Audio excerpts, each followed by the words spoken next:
দেখেন, আমেরের জীবনে অনেক বড় স্বপ্ন ছিল।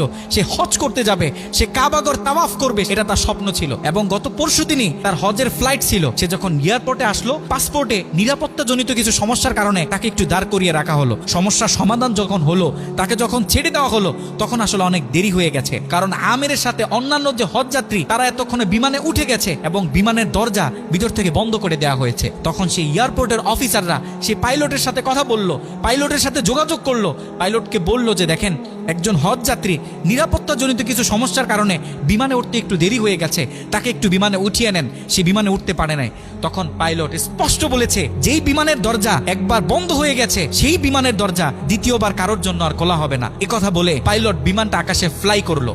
সেই অফিসাররা তখন আমেরকে বুঝাইতেছে, দেখো বিমান তো চলে গেছে, তুমি আর যেতে পারবে না, তুমি বাড়িতে চলে যাও, নেক্সট টাইমে তুমি হজে যাওয়ার জন্য ট্রাই করো। তখন সে আমাদের মুসলিম ভাই, সে হজ যাত্রী, সে কি বলেছে জানেন? সে বলেছে, আমি আমার রবের উপর পরিপূর্ণ তাকওয়া রাখলাম, আমি আমার রবের উপর পরিপূর্ণ আস্থা রাখলাম, আমি হজ করেই বাড়িতে ফিরবো, হজ না করে আমি বাড়িতে ফিরবো না।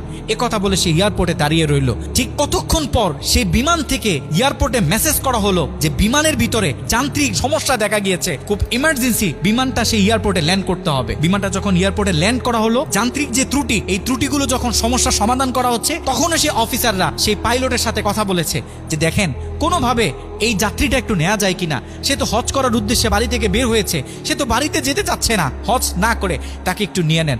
তখনও সে পাইলট বলেছে যে না।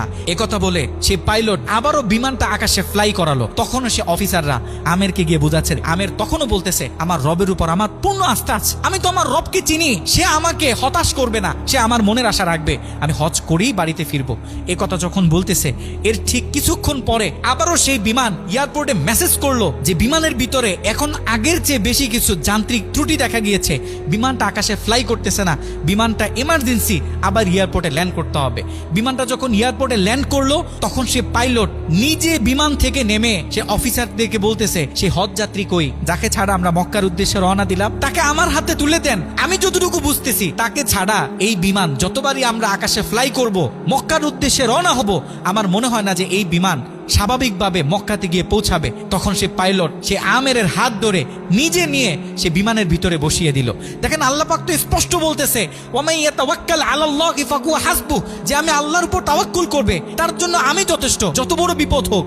যখন আপনি আল্লাহর উপর তাওয়াক্কুল করবেন, তখন আল্লাহ পাকের পক্ষ থেকে আপনার উপর যে বারাকা, যে ব্লেসিং গুলো আছে, এগুলো তখন আল্লাহ পাক বাড়িয়ে দিবে।